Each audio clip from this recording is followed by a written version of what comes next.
اقول لي شنو مواصفات فارس احلامك؟ الله. شبيك؟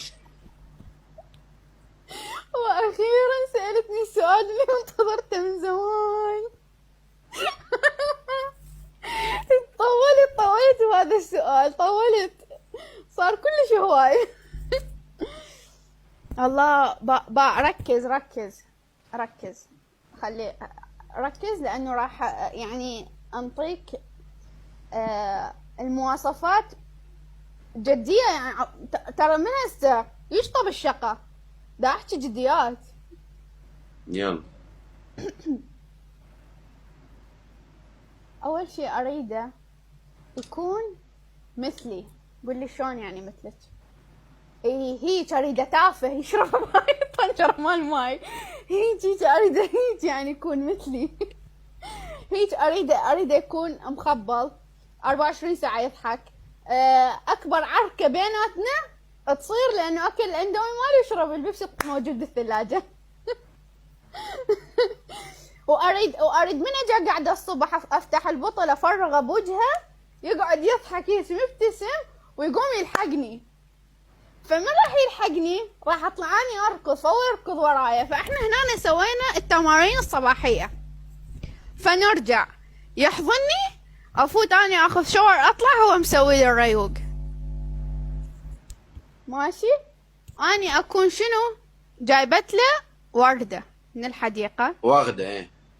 اللي اني تعبانه عليها. بدور قلبك الوغده طلعت من حالك. ايش يجي تسوي؟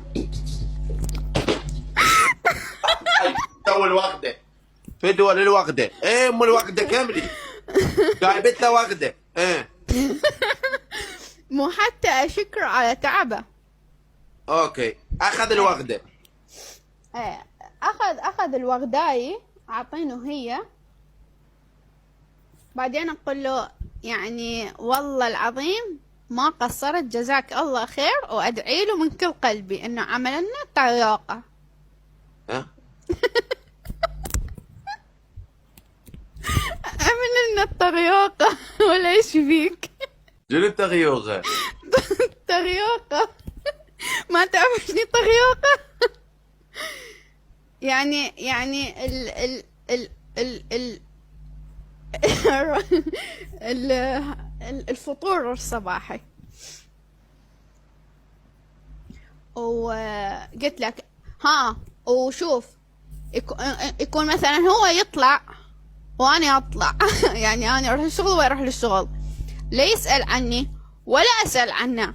يعني بحيث اريد هيك نهائيا لا مسج ولا اتصال، ما اريد اي تواصل بيناتنا نهائيا. بحيث من اطب للبيت، اذا هو يطب للبيت قبلي او انا اطب للبيت قبلي، يتفاجئ يلقاني يقول لي ها شلونك، شو اخبارك، شلون صحتك اليوم، ما شفتك، هيك يعني اريد احس باشتياق له. اوكي.